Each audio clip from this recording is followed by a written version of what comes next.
Take a moment, close your eyes, picture yourself in your life as you know it. What memories stand out to you? Who stands out to you? Now stop. Picture your life without your family. Have your memories changed, disappeared altogether? Now open. This is the harsh reality for over 100,000 children in the Ukraine. According to Orphan Hope International, there are 210 million orphans worldwide. Of those 210 million, a whopping 95% of these children are above the age of 5, 15 million age out of the system per year, and only 250,000 are adopted annually.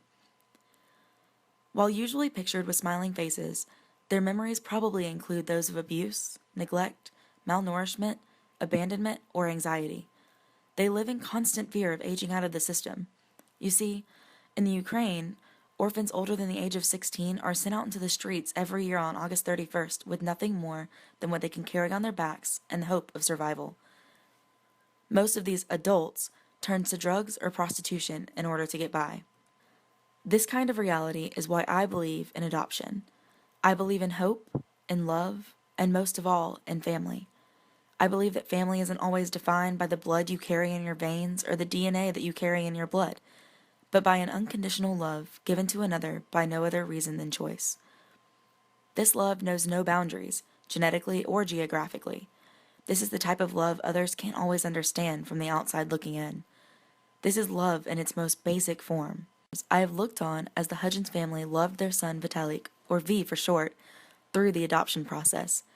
From the moment they first laid eyes on his profile on December 2nd, 2012, 4 weeks they hosted him that first time, and from every moment since, Kendall, Jerry, and their children have loved harder and longer than they could have ever imagined. The family and their community hosted fundraiser after fundraiser after fundraiser to afford the legal fees. They continued to communicate with V every day while they waited. They crossed the world to see him when the missing became too much, and spent countless hours filling out dossiers only to have them returned over the smallest of problems. By October 28th, they will receive word on whether or not they have been invited to Lviv, Ukraine for the last few legs of their long journey. On December 14th, V will turn 16. Due to Ukrainian laws preventing orphans from obtaining student or work visas, those who age out cannot leave the country and just go home.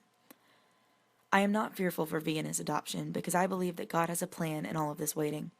He has called V out of orphanage, and he will keep his promise to him in John 14:18 when he says, "I will not leave you orphans, I will come to you." V's journey is one of millions across the globe. There are an estimated 8 million children in institutionalized care worldwide, consistent with the most recent UNICEF records. I invite you to open your eyes and your heart, and to always love the orphans in any way that you can. If you can't adopt, foster. If you can't foster, sponsor. If you can't sponsor, volunteer. If you can't volunteer, donate.